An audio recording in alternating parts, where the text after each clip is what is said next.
Hey, it's editors Gregory and Ashley, and we're here to talk about the best and worst fashions from this year's Grammy Awards. The Grammys are always one of my favorite red carpets because it's anything goes. I mean, you can be casual, you can be ultra glam, you can be scandalous. I love it. People have fun with it. What did you think?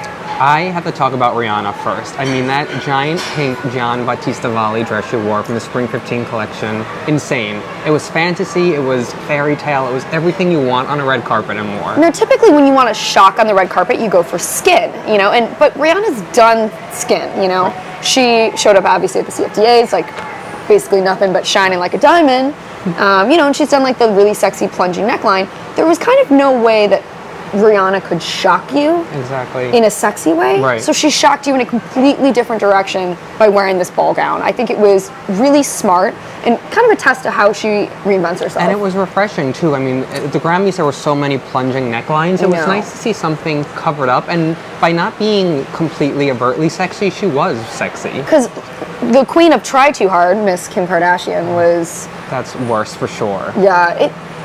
The dress itself is actually very beautiful, and it's got this cool, strong shoulder and like rope-like, you know, kind of like a robe. But if you would have put that on Kate Moss and closed it up a little bit and tailored it, it'd have been great. But she can't dress for her body, and I don't think that's something she'll ever really She understand. thinks that she is Kate Moss, and so she doesn't realize that these things don't translate when you have a body like that, you know? She's just spilling out, and it was too long on her, and she's a short, curvy girl. It was just too much going on. But she thought she owned it. And she always does. Always does. I have to go for worse, and I know that I'm going to get attacked by this one. Madonna, what are you thinking? I loved her performance. I thought it was cool that it had the whole Matador theme.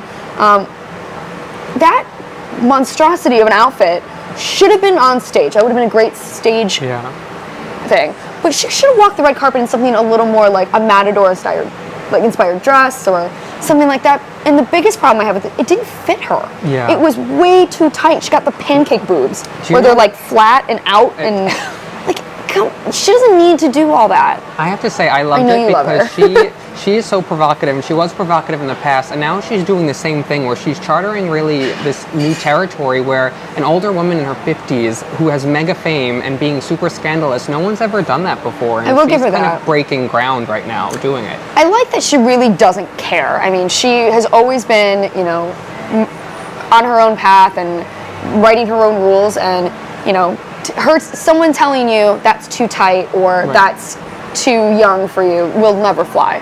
So she's I guess just living for love, really. That's it. She's living for love. Who's your best dress? My best dress, Gwen Stefani. I mean, I know she's one of my girl crushes, but she killed it, and it just shows you don't have to wear, you know, a dress to be pretty. I mean, she was gorgeous. She had a Versace outfit on. It was like this cool structured bodice with pants. It was super sexy, super sporty. I loved it. She She's could do no always wrong. beautiful. I know. So it was an interesting red carpet. You know, we're a little divided on some things, but it was great nonetheless. Be sure to check with us in a few weeks for the Oscars. So always the biggest and the best red carpet out there.